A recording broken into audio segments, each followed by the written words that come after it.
Good evening, everyone. I'm Sarah Loudon from Total Health Conferencing, and welcome to another episode of inspirED. Tonight, we will be talking about payment reform. And this is mostly payment reform in the oncology space, although it will probably have applications across all healthcare, especially since we're all kind of going through COVID-19 at this time.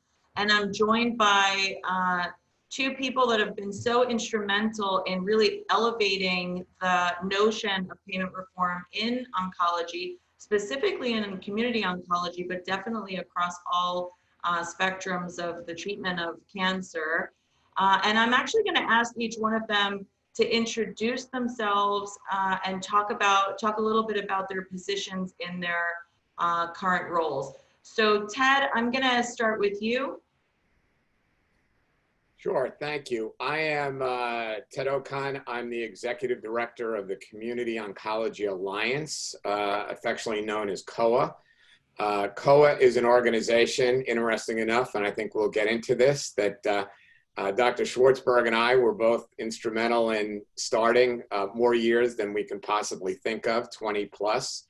But it was a real grassroots organization that actually started because the federal government, which is the largest payer for cancer care or oncology services through Medicare and Medicaid, decided to make a fundamental change in the way they paid for cancer care. So we were both affiliated with Dr. Schwartzberg's practice. He was practicing medicine. I was doing some other things related to the practice. And we basically heard they were going to change reimbursement, which is payment reform, and that's how COA started. So we are very much a grassroots organization. As I said, I'm executive director. I spend a lot of time in the place behind me, Washington, D.C., up on Capitol Hill, lobbying on cancer care. And we have an organization that's represented by a diverse board that includes oncologists, practice administrators, people who run practices, as well as some nurses. So it's really run from the grassroots. And we advocate for cancer patients to really get the highest quality, most affordable, most accessible cancer care in their own communities. Thank you, thank you. And Lee, I'd like you to introduce yourself and your current roles. Thank you, Sarah. Thanks for having us both on, and it's always a pleasure to speak with you. I'm Lee Schwartzberg. I'm a medical oncologist, hematologist, and I have been at the West Cancer Center practicing for over 3 decades now.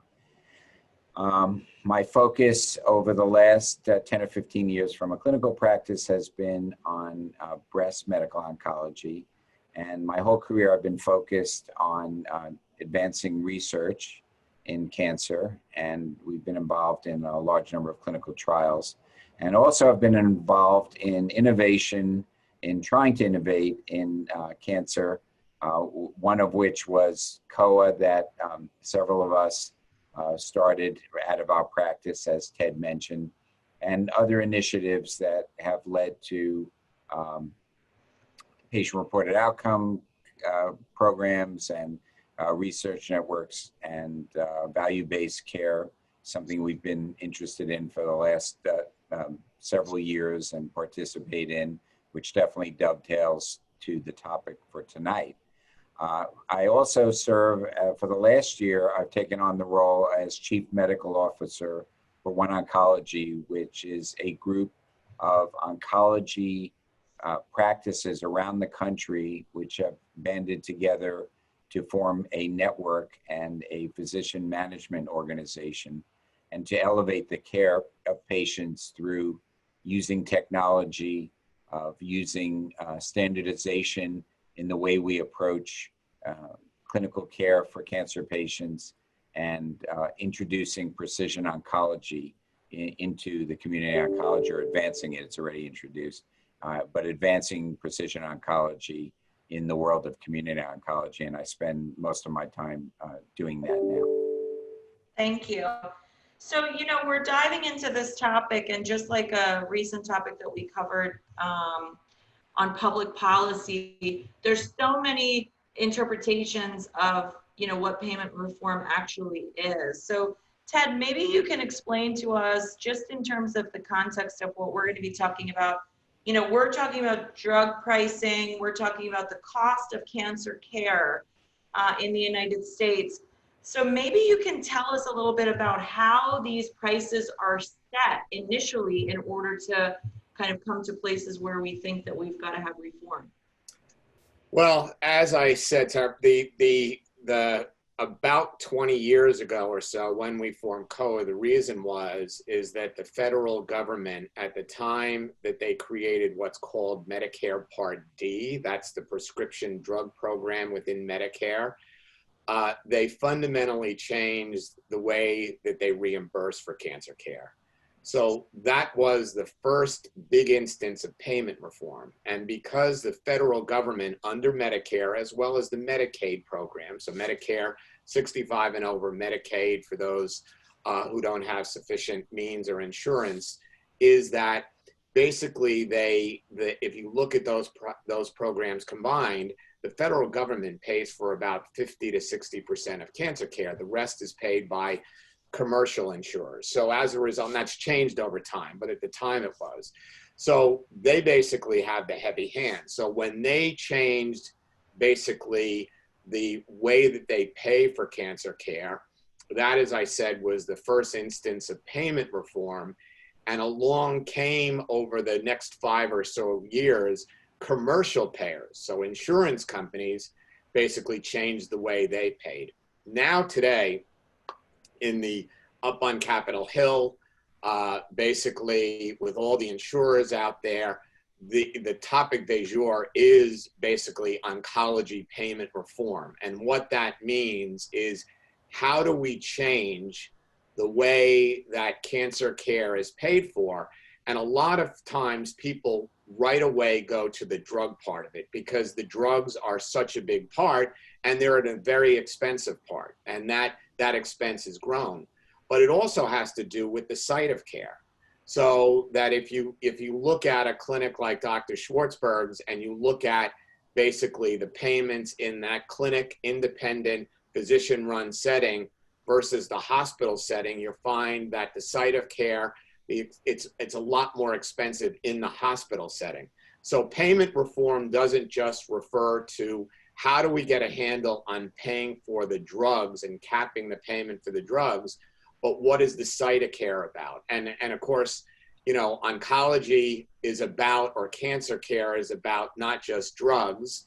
It's also about radiation. It's about the imaging services. And now very much, as Dr. Schwartzberg will, I'm sure, mentioned, it's about all the laboratory and the diagnostic testing and the precision medicine and the genomic testing around it. So cancer care has gotten very expensive. What's the good news? The good news is that basically people are living longer. There are more solutions to their cancer. The bad news is it's a very expensive disease. Lee, is it sustainable? No, it really isn't. So if you take a step back, Sarah, and think about healthcare expenditures, we know that the United States has been on a path to increase healthcare expenditures.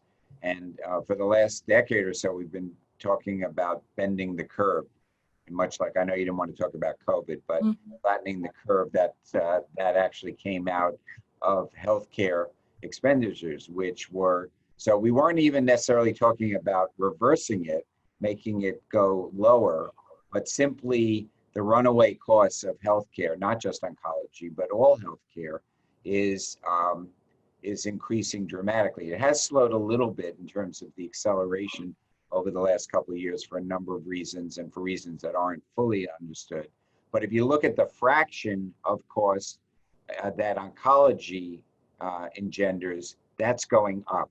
And it's going up because, for a lot of good reasons, but also some reasons, unintended consequences. The good reasons Ted mentioned already. In part, we have better drugs, we have more drugs, we have more classes of drugs, like precision oncology drugs and the immunotherapy drugs, which have simply transformed the practice of oncology over the last 5 years. And as a result, people are living longer and often stay on therapies longer. But in any event, the cost of care is rising. And whether it's from the federal government, the largest insurer, or the many payers who are out there, and also importantly, the employers who are actually a big voice in driving patient payment reform, because they're spending more of their dollar on the cost of medical insurance for their patients. Cancer is about 10% of the spend for private insurers. Those are people that are in the workforce, so tend to be somewhat younger. And of course, most people over 65 have Medicare. But that they're spending more and more of their dollar, their healthcare dollar, on cancer, and they're looking for ways to reduce that cost, which includes, as Ted said, I would emphasize, it's not just the drugs, although the drugs are a significant part of it, but also the imaging that we have, which is more sophisticated, the site of care.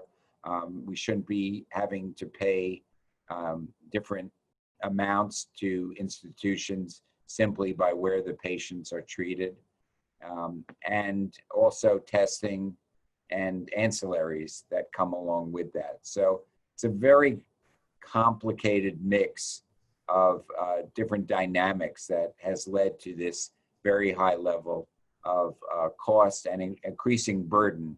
And we all believe, I think it's fair to say, we don't all agree on the solution, but we all agree that there's a problem and that the problem needs to be addressed in a multifactorial way. Mm-hmm. You know, as you both are talking, I'm thinking about like the IRS. You know, you get to the point where it's like rules after rules after rules and accommodations and all of these different things. And then all of a sudden you get to this system that's just like broken from the inside out. You're spending more money to monitor tax, you know, returns and things like that than you are in payouts. And, you know, then you get these proposals like a flat tax, because let's just almost scrap everything and start at zero and start rebuilding. Ted, do you see it coming to that place where it's like no one can find a compromise, so we just scrap it and start over? I don't think that's possible in this environment, Sarah. It is so politicized. Everything in Washington, D.C. is so politicized. I've never seen, since I've been up there so many years, more of a split between, you know, the sides of the aisle, the Democrats and the Republicans, and it's very tough. Although there is some general agreement that, in general, drug prices are out of control. But part of the problem is, and you had a very interesting analogy saying that it's like the tax system. So if you look at the tax system and you basically, you know, pile up all literally the IRS publications that comprise the tax system, healthcare has become something like that. And part of the problem is that we have a lot of middlemen. So we have what are called pharmacy benefit managers that are now merging with insurers. And so it's not as simple as basically having for example, a pharmaceutical manufacturer interfacing with the provider. You have all these levels of these middlemen. So what healthcare has become, an analogy is, if you remember, that I think it's still around, the kids' game of Mousetrap. I mean, that's what it's like. It is this Rube Goldberg complicated system that really should be made to the equivalent of basically one piece of paper and here's your taxes. But I don't think that will happen. But I have to say this, and I've been challenged before with reporters for saying this, of saying that if you look in oncology, and actually specifically and not to be self-serving, community oncology, but if you look in oncology, you will see the most advances that have been made in terms of oncology payment reform. And I've had reporter after reporter say, well, how are you going to prove that? I said, I'm not going to prove that. You're the reporter. You go out and prove it. And they come back 3 days later and you're right. So there's been a lot in, for example, the accountable care organization, the ACO world, but that's involved different specialties. If you look at a single specialty and you talk to other specialty areas of medicine, it's basically on oncology. So if you look at Dr. Schwartzberg, practices involved in different commercial programs, as well as the big Medicare oncology payment reform is the oncology care model, the OCM. This has come out of this concept of the oncology medical home. And so right now, there's an incredible amount that the providers themselves are doing.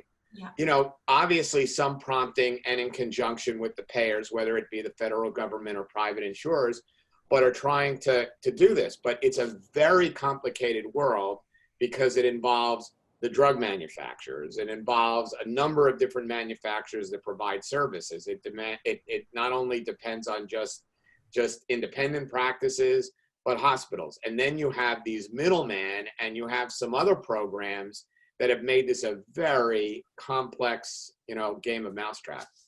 It's really unbelievable how much you've been able to accomplish. Those who are committed to this have been able to accomplish in that environment. It shows not only kind of like the magnitude of the problem, but also the magnitude of the commitment to solve it, because there are very real patients living with, in many cases now with cancer, chronic diseases or diseases where we're really just, kind of staving off a recurrence and using things like imaging and, diagnostic testing and things like that, which still add cost. So Lee, when you think about payment reform, do you think that the community feels it more significantly than maybe academic centers, where the physicians are not almost business owners or business partners in the practice? They're just writing prescriptions, expecting that there's another division in charge of it, and they're almost blinded to what things cost. Is there that separation with the understanding of the real costs of care? Well, it's very interesting if you see what's happened over the long haul as we looked at this. So a decade ago and more, I would say that chasm was huge. Academic physicians were not interested in payment reform. They weren't interested in how the cost of the drugs went to the patients or to all of the middlemen that Ted described. The mechanism was really not interesting. It wasn't a research subject. On the other hand, community oncologists, because they run small businesses, had to pay attention to every piece of that, because if you can't stay in business, and many practices were not able to, as the rules changed over time, especially as drug reimbursement shrunk as the driver, and the costs of administering a practice actually went up with additional regulatory burden, which is true today. So there was the academics who were focused purely on treating cancer and making the discoveries to further it, and then the community physicians who were delivering the care and understood the pain of payment from a couple of perspectives, including the patients. What's interesting over the last 10 years is that health service research has become a popular area for academicians. So all of a sudden, we went from this, no one was interested, to there's a small but growing group of people that are really interested in it. But it still reflects, to my mind, sort of an ivory tower mentality of sort of figuring out how it should work, or potentially posing different models without truly understanding how it does work in the community. So there's still a little bit of a gap, but it's much less than it used to be. And that allows all of us to work together in a fashion that was just unable to be accomplished in the past. So I think it's accelerated the academic interest and also the evaluation through evidence of what we were able to understand about payment reform now. Mm-hmm. And there's so much talk about targeted therapies, immunotherapies, how this is changing the landscape, giving patients, hope for cancers that we once thought are terminal, and that, people should start to consider hospice and things almost right away.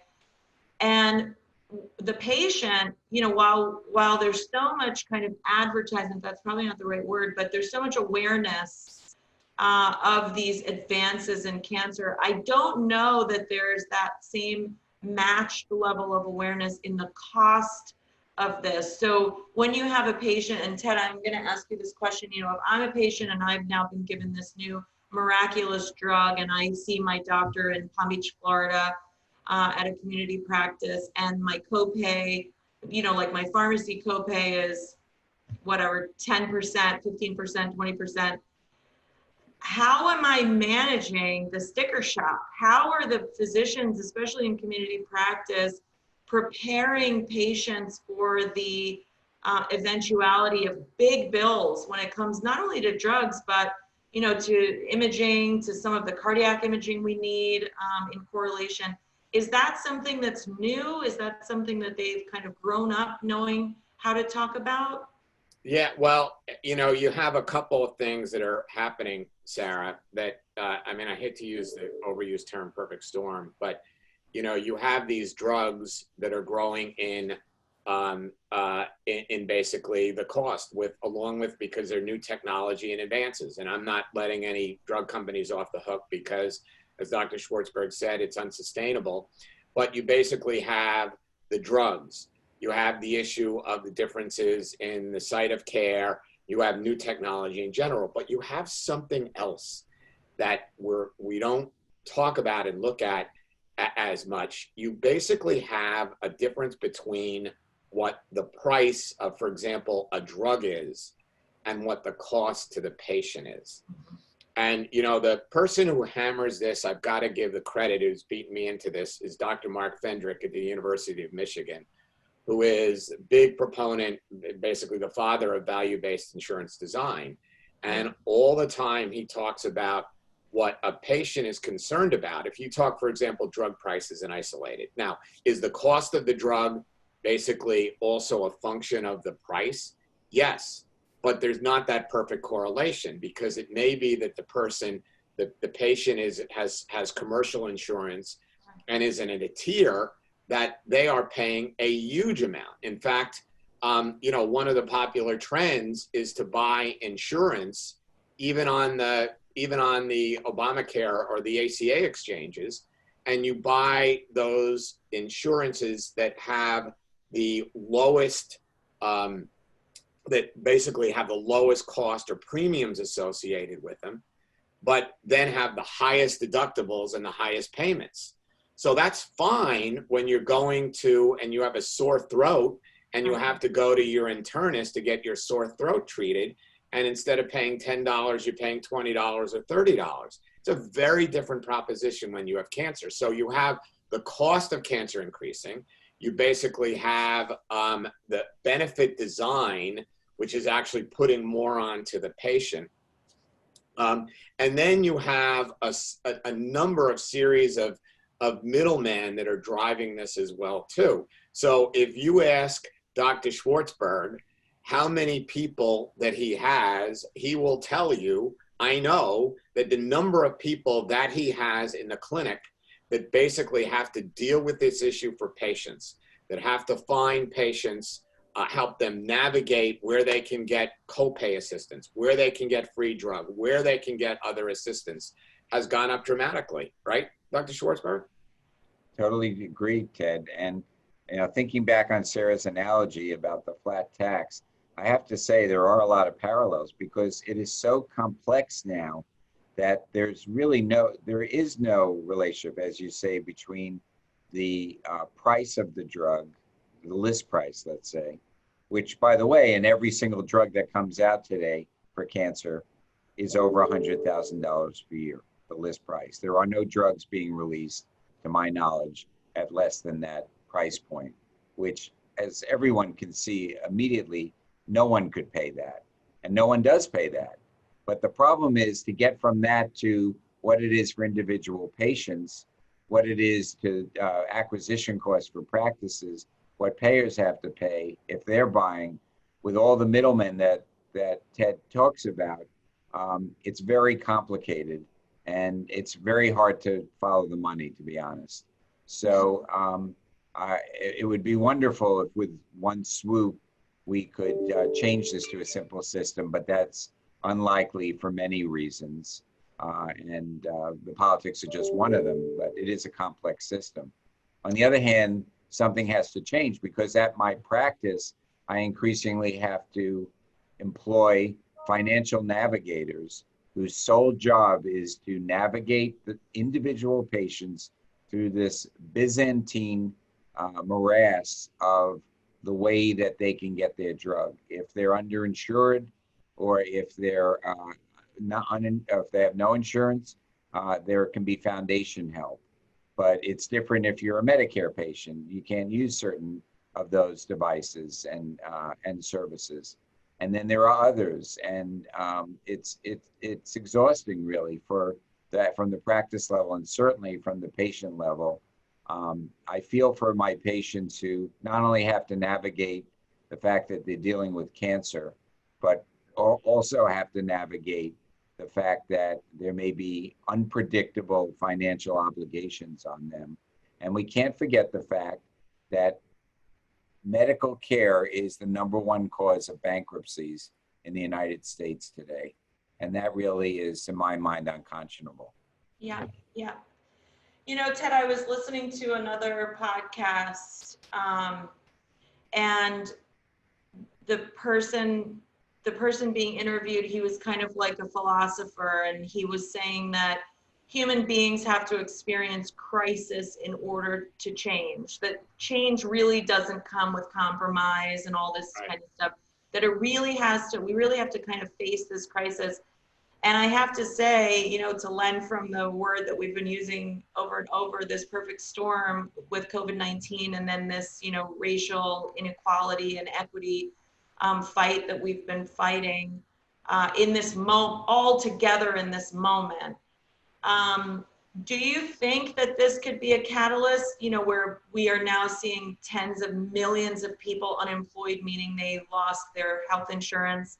We see the huge divide between poor communities that have always been unable to access care the same way middle class and wealthy Americans have. Now we're seeing it all come to a head. Is this something that you think the partisan heels will dig deeper in, or do you think this is exactly the type of crisis we need to see real change? Yeah, I would like to say, Sarah, that it will be, but I'm skeptical. One of the things that may, frankly, make the whole situation worse and may force something to happen is the fact that, again, let's go down the perfect storm route. You've got COVID-19, which has meant you do not have people who either didn't want to come out of their house to get diagnosed, mammograms, colonoscopies, or basically couldn't come out of their house, or didn't have the money because now they basically don't have the insurance because they were let go. You know, you have all these factors. So you have the NCI director basically came out the other day and said, we're going to see 10,000 more deaths in just breast and colorectal because of that alone. You're not going to, unfortunately, I think, solve the unemployment crisis. So you are going to have a lot more people insured. So maybe with something like cancer and what we're going to see, that does it. But I am just so skeptical, unfortunately, because I see that some of the bad actors, and we'll talk more about these pharmacy benefit managers, combined with these insurers, I've seen more bad actions during the middle of a pandemic where you think they would back off. So I see that, and I see that possibly getting worse. You know, no offense, and I don't mean to go after hospitals, but I've seen very wealthy hospital systems that have gone after patients in the middle of a pandemic specifically about bills like cancer. And, you know, I look at, I'll never forget after 9/11, basically Democrats and Republicans holding hands en masse and working together and on the steps of the Capitol. Well, guess what? That hasn't happened. And, you know, the partisan politics are as bad as they've ever been. And I blame both sides, frankly. And so as a result, I have to say, and Dr. Schwartzberg knows this because he knows me well, I'm a positive person that's always swimming upstream. We're going to do our bit with this, but I do remain a little skeptical. And I think you're right. You know, my rule of life is that somebody has to go through something to change. So I had a friend years ago who had a high stress job, was a little overweight, didn't exercise enough, smoked. I mean, stopped at McDonald's on the way from home to grab a cheeseburger before eating dinner. And the bottom line is, you know, he had a heart attack.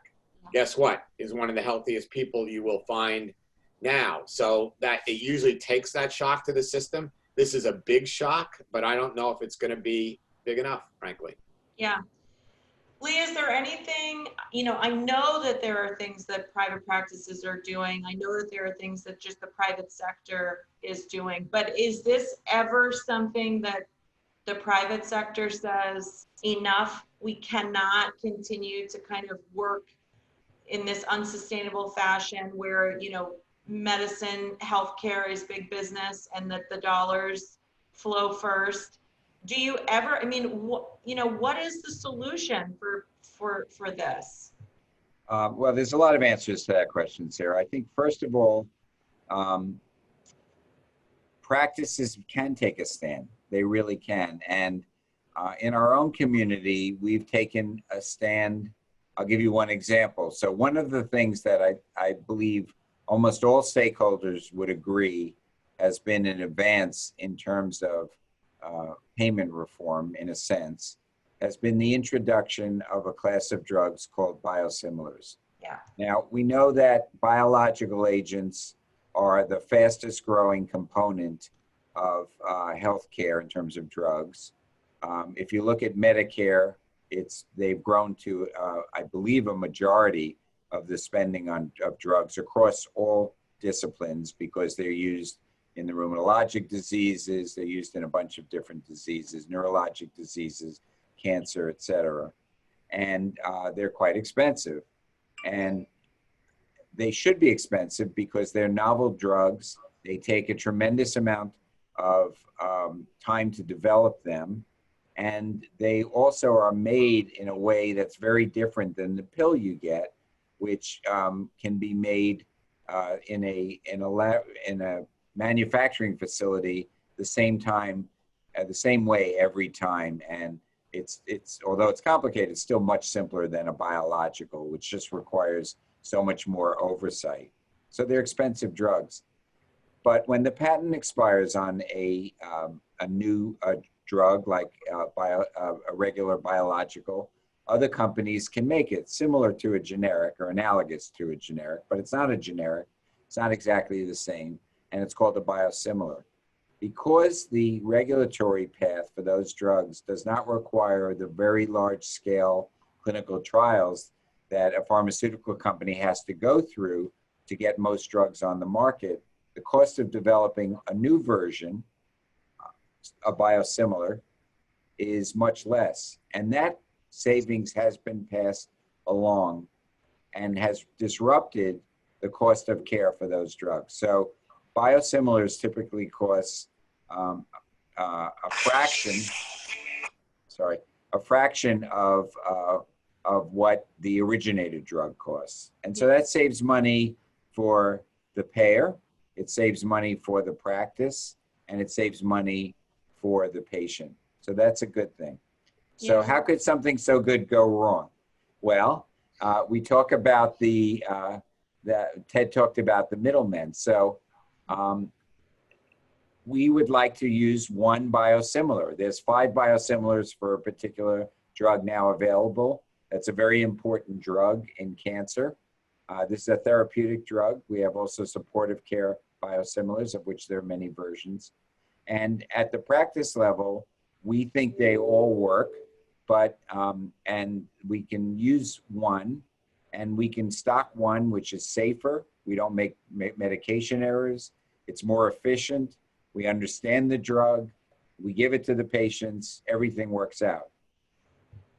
So you would think that that would be the end of the story.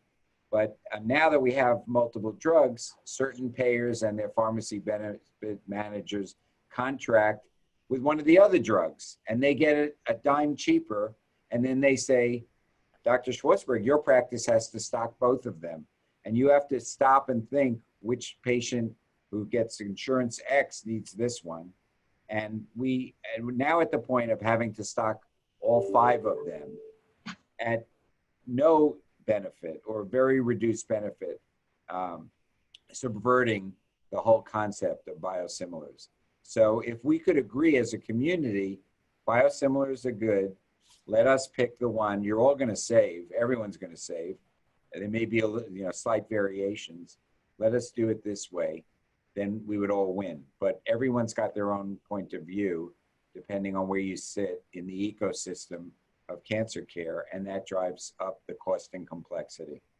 So the problem, Sarah, let me add to that. The problem is that we want in this country to develop a healthy biosimilar market. If you look over in Europe, because they don't have all these middlemen, and for a lot of other reasons, regulatory, FDA, and all of that, they're way ahead of us in biosimilars and bringing down the costs. But here, because of basically the middleman as a result too, we are running the risk of not developing a healthy biosimilar market where you can have a manufacturer come in of a biosimilar and, do what they're going to do from a manufacturing standpoint, from marketing and stuff like that, to basically, make an inroad into the market. And in a healthy biosimilar market, even though they're not like generics, as Dr. Schwartzberg said, you see the costs come down. But when you have a market like this, because it's artificially controlled by some of these middlemen, we run the risk of not having a healthy biosimilar market. And therefore, all of these biologics that are all in line to have biosimilars, we run the risk of that not happening. But I want to marry that thought with what we were talking about in terms of you saying, what's the hope? And I think the hope is not necessarily what's behind me. I think the hope is on the employer side. Dr. Schwartzberg talked about the fact that, what cancer is a smaller percentage, obviously, for people that, employers, because especially if you have a younger population. But we're seeing cancer hit a younger population, and we're seeing certain companies, their employees sort of aging as our demographics are aging. So as a result, cancer and the cost has hit their radar screen. It's due to a number of factors, including what we've been talking about, the cost. And as a result, employers are wising up to this. And if you go around the country, there are groups of coalitions that represent employers. The Midwest Business Group on Health, the Pacific Business Group on Health, the Business Group on Health. I can go all around the country and tell you, even in individual cities like Pittsburgh Business Group on Health, Houston Business Group on Health, and they are dealing for their employer members with a lot of these issues. So for example, if you talk to the Pacific Business Group on Health, one of their top issues is biosimilars. And I think the hope may be that the employers are wising up. They're wising up because they're also being educated, individual employers, by these groups. And as a result, some of these issues, PBMs, as I said, pharmacy benefit managers, and biosimilars, and some other things like, again, wonky subjects like 340B discounts, they are wising up to that. And I think that's where you may see some of the change coming from. And Ted, does COA and organizations like COA have a dog in that game? Like, are you part of that voice? Well, it's kind of interesting, Sarah, because yes, the short answer is yes, and the longer answer is that for 2-3 years, we've been getting to know the employers and the groups. Even during our conference, we have a payment reform summit that will be in October. And basically we will have a lot of employers and all of that. And the COA board just approved us actually forming a separate organization. We call it NCTA, the National Cancer Treatment Alliance, that's going to be focused on these employer issues and ultimately having providers contract directly with payers. So having Dr. Schwartzberg's practice contract directly with the payer and getting out the middleman. So very much yes. And I actually didn't mean that as sort of a self-serving answer with the employer side, but it is. And the interesting thing is, if you even look at up on the Hill and, you know, this administration, they are looking at what's going on the commercial side and trying to emulate that. So there is some hope there. Yeah. You know, it's funny because I've recently, since COVID, actually, I shouldn't really even say since COVID, I was diagnosed with an autoimmune disease in December of last year, and I'm now on a biologic. And the whole process of becoming a patient, managing a chronic disease, you need to read a book or write a book about it. I mean, it's just, Right. There's so many specialty pharmacy deliveries, temperature controls, dosing schedules, side effect management. I mean, there's so much to it. But what was so interesting to me was, as soon as I was prescribed the medicine, so I'm on Enbrel, as soon as I was prescribed the medicine, I had a nurse manager funded by the pharma company reach out to me to give me, you know, tell me that they're there for me, they'll walk me through everything, and then say, can I connect you to our patient assistance program? And I thought to myself, that's strange. There was no kind of like screening for what do you make, you know, what's your household income, like all those things. So I get on the phone with the patient assistance program, and they say, okay, we'll send you a copay card that'll cover all of your copays. And I said, I didn't even give you like my tax return or anything. And they said, no problem. And it covers like $250 a month copay. But I sat there for a minute thinking, because of course I feel like I've grown up in oncology, working from practice to academic centers to everywhere. I was thinking to myself, who's paying for that? And why are they paying for that? And why didn't anyone ask me whether or not I was able to pay for it? Because maybe the $250 they're giving me is something that someone who isn't in my income bracket needs in order to get the medicine. So Lee, I mean, do you encounter things like that? Are there these insane things that you encounter with drug pricing and copay and foundation that's involved in your day-to-day practice? Yeah, I mean, we hear it as a concern of the patients when I'm in the room with the patient. And I'll be the first to say that even though I have an interest in this area, on the specifics of it, it's hard to navigate. And physicians, it's an additional burden on us that we have to, it's on our practice, as I said, because we're here to help the patients. So to link them with some of those things. Some manufacturers are very proactive and then deliver an experience like you had. But that's not the experience that every patient gets by any means. Yep. And more often I hear the patient who was put on the new oral therapy, and they went in and they had a copay of $1,000, which was 10% of the monthly payment. So 10%, like when you go in for a cold, is not a big deal, right? Right. The $1,000 a month drug, $10,000 a month drug, $1,000 a month gets real difficult to pay after a while. Yeah. And you know, they didn't realize that. So then we have to go back and do the work and try to help them with that. Sometimes we can, sometimes we can't. We do know, we don't know enough about how many patients hoard their drugs take half a dose because they don't want to buy a drug every month, buy it every other month because they can't afford it. And the oral agents are particularly a problem because it introduces yet another variable.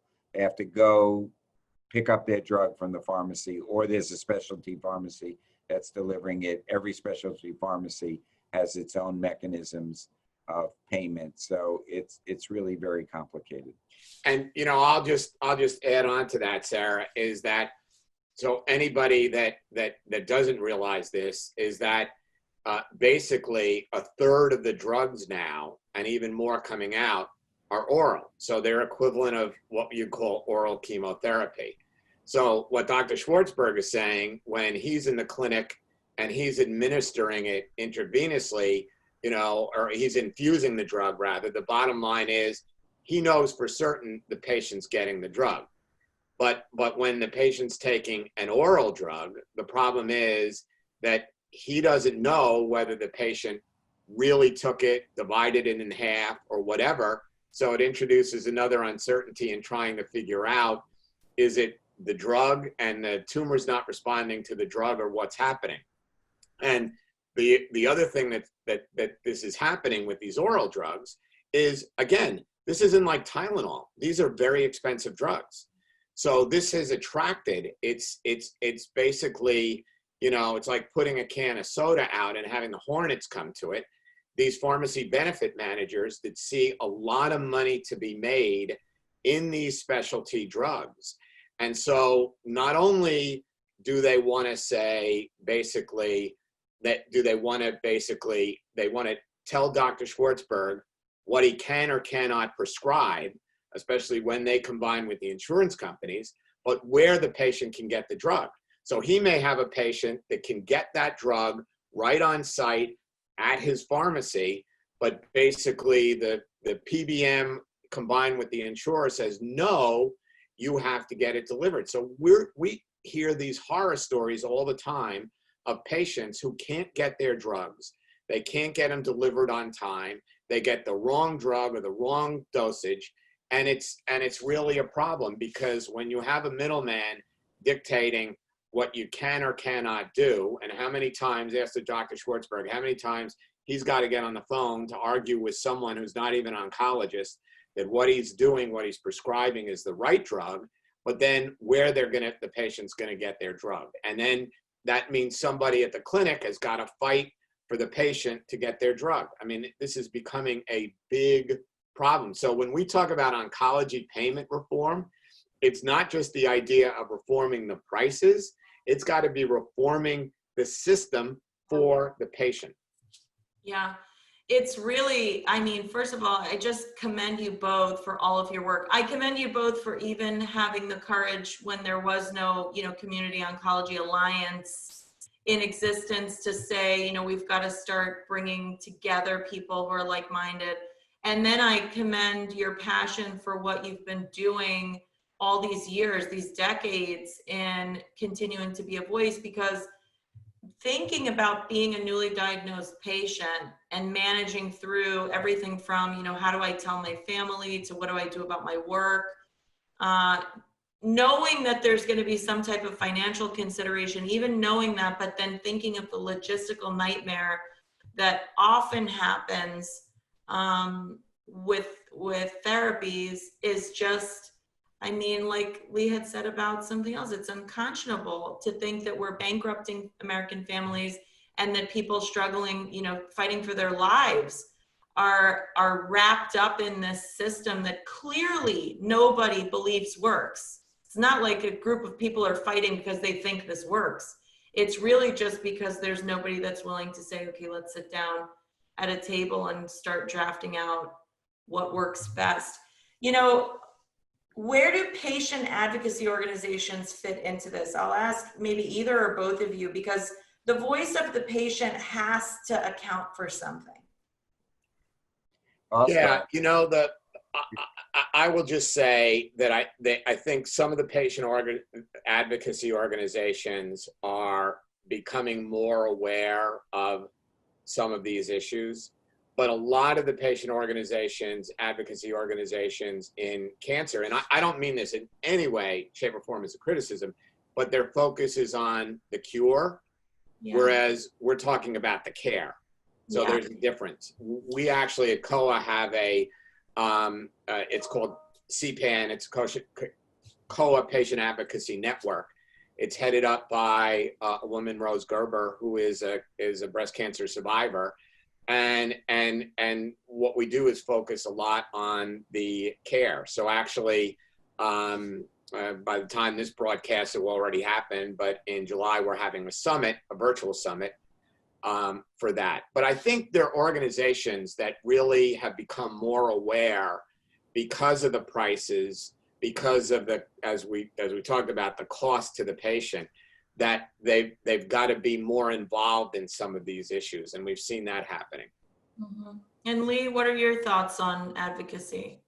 Well, I think I agree with Ted. Most of the advocacy groups have appropriately focused in the past on accelerating the pace of progress, because we still need better drugs. Despite the fact that we've had really great successes, we're still not curing everyone, and that's what patients want. And they also want to live as normal a life as possible with whatever therapy they're on, and they deserve that. So that's been the focus for advocacy groups in the past. But we have a new breed of advocacy groups now who are focused on bringing together different constituencies, the manufacturers, the payers, the providers, and the patients together, to have a dialogue and to try to find common ground to bend that cost of care.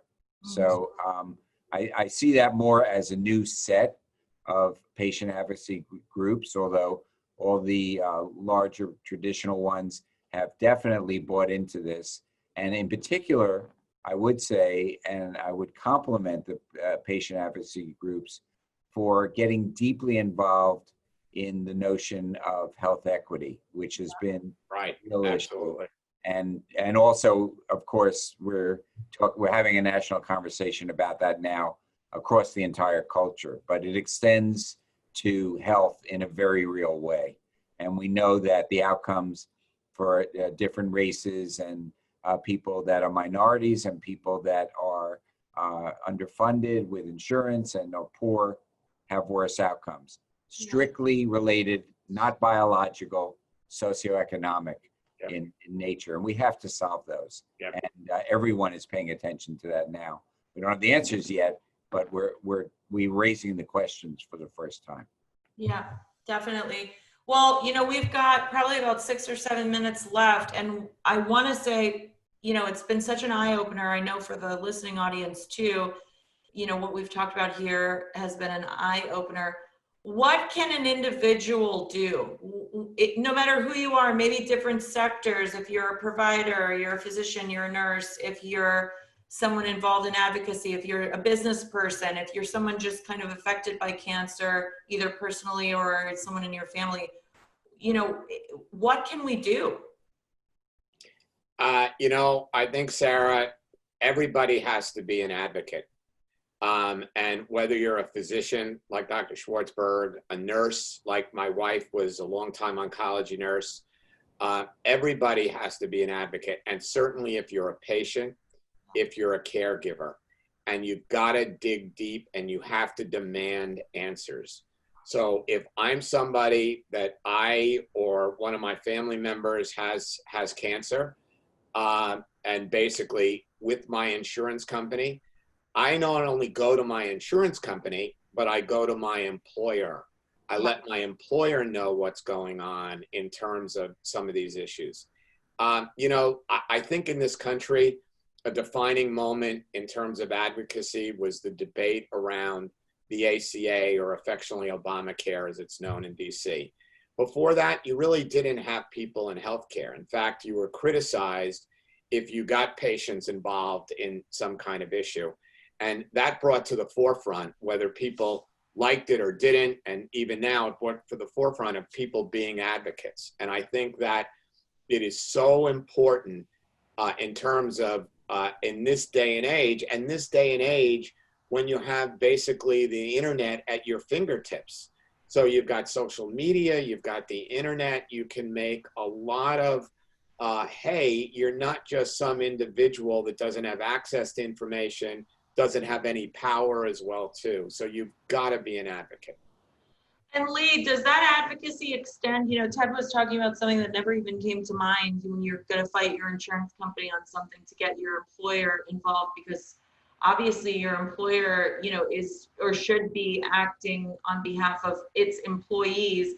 Does it also include reaching out to local political offices and say, this is unacceptable, I'm a cancer patient with cancer, or my mother, or this is our experience? Is that another way to kind of get that attention of someone who can affect change? Yeah, it's a great question. And I'm smiling because many years ago, Ted and I created a program called Sit in My Chair, where we brought in our local politicians to literally come into the cancer clinic and see what it was like if they hadn't experienced it. What's it like to be a cancer patient? Yeah.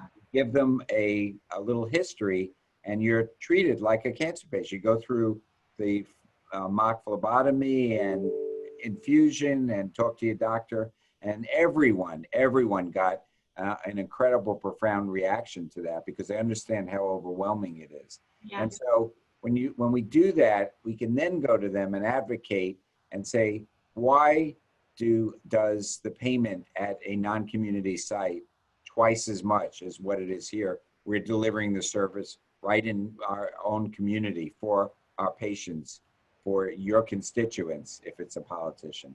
So you can do grassroots efforts. It can work. That's just one example, but getting them involved and understanding. And at the state level, there's a lot to do in terms of parity between oral and IV drugs. There's lots of policy issues that if patients talk about, they can make a difference. And even at the insurer level, whether it's the employer who pays most of those bills, but even if it's using an insurer that's not directly from an individual large employer, the patient's voice means a lot. I think people don't believe that. Yeah. We talk about how important voting is. The individual's voice to an authority that's in healthcare, you would be so surprised how important it is and how seriously a single call, a single email, a single letter will get response there, because they don't usually hear from people. So patients should be proactive here. They can help make a difference, and joining their voices with ours and organizations like COA will be the way that we can drive better value in healthcare. As both of you are talking, I've just been thinking about, like, what can I do, and how can we kind of leverage our own educational community? We think about that patient voice. I never thought about the patient voice more than in December of last year, when I started saying to myself, I now can add patient to the roles that I play in my life. And I made this commitment that I will never have another medical education forum that is absent of a patient, whether it be an advocate or someone clinically educated from an advocacy organization, or a patient who's walked along this journey who could turn to the panel and say, well, that's wonderful, but that's not the experience. Right. Or, as doctors like to say, well, the side effects are manageable. I want the patient to be able to say, really? Let me tell you what the side effects translate into, in real life, which I think has opened up such a beautiful dialogue between the provider, no matter what, physician, PA, advanced practitioner, nurse, provider, and the patient dialogue is just kind of opened up. But I also think that educators should include, issues around payment, issues around cost, issues around what to do when you are encountering, multiple patients facing the same, oppositions as we're using these emerging therapies.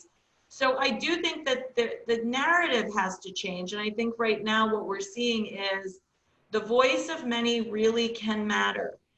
and that, you know, too long we've kind of sat back and let the money people, those PBM people, and like all the people that are kind of engaged in the money part, set the policy. And it's almost like the time is over. You know, it's kind of like, no, especially now when there's so much devastation financially, the time is now for us to kind of become a greater coalition, bringing together healthcare, bringing together employers, bringing medical education, patient advocacy, all with one voice. So, you know, Ted, do you have advice on, if, as the listeners are listening, how do you start that conversation? And then does COA provide any resources or education that people can plug into, at least from a starting point? Yeah, we do, Sarah. We basically, on our website, as well as I said, our CPAN, our advocacy website, we do that.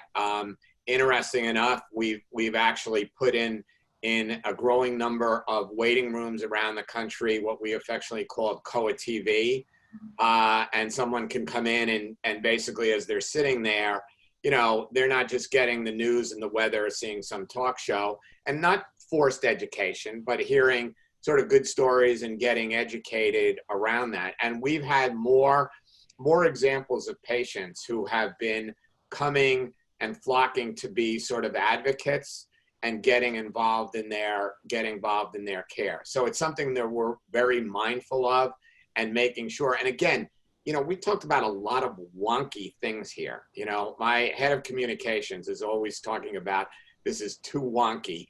And it is, and you've got to sort of boil it down and understand some of it, but it's really easy to get involved. It's easier than ever, and it's easy to have an impact. I'm glad that Lee, I purposely didn't say it because I know he was going to say about the local reaching out to your state, your federal politicians, and you know, in this day and age, social media. If you're not on Twitter, you're not on Facebook, Instagram, you go right down, because all these members are as well too. And basically, you can have a voice there as well too. So being an advocate is easier. The issues are tougher, but it's easier to find a path to advocacy. Yeah. Well, I thank you both so much. I feel like we could do a weekly program on reform and ways we can work together. But I thank you for kicking off this conversation, especially getting the wheels going in a lot of the listeners' minds in terms of how they can participate and really see change. You know, there is a national conversation on a lot of things health related and equity related right now, and it's a perfect time for people to get involved in conversations that, you know, just like hit me in December, hit you out of nowhere. You know, you're diagnosed with something and your life changes. So don't wait until that time. Get involved before so that you can pave the way for others who are experiencing it right now. Ted, Lee, I loved this talk. I learned so much from both of you. I really, you know, look forward to seeing all of the progress that continues through both of you and with both of you. Please consider us a partner in anything that you ever need to get out there. Ted, I'll make sure that I reach out to your office to get all the information on the July program so that we get as many people involved with that as possible. And Ted, just give me the COA website, shout it out for our listeners. You can just go to www.communityoncology.org, or you can go to www.coacancer.org. Wonderful. Again, I thank you both for your commitment to cancer care across the spectrum, and I appreciate your time tonight. Well, thanks for having us, Sarah. Thank you. Thank you so much, Sarah and Ted. It was a great conversation. Yep, as always. Okay, bye-bye. Bye-bye.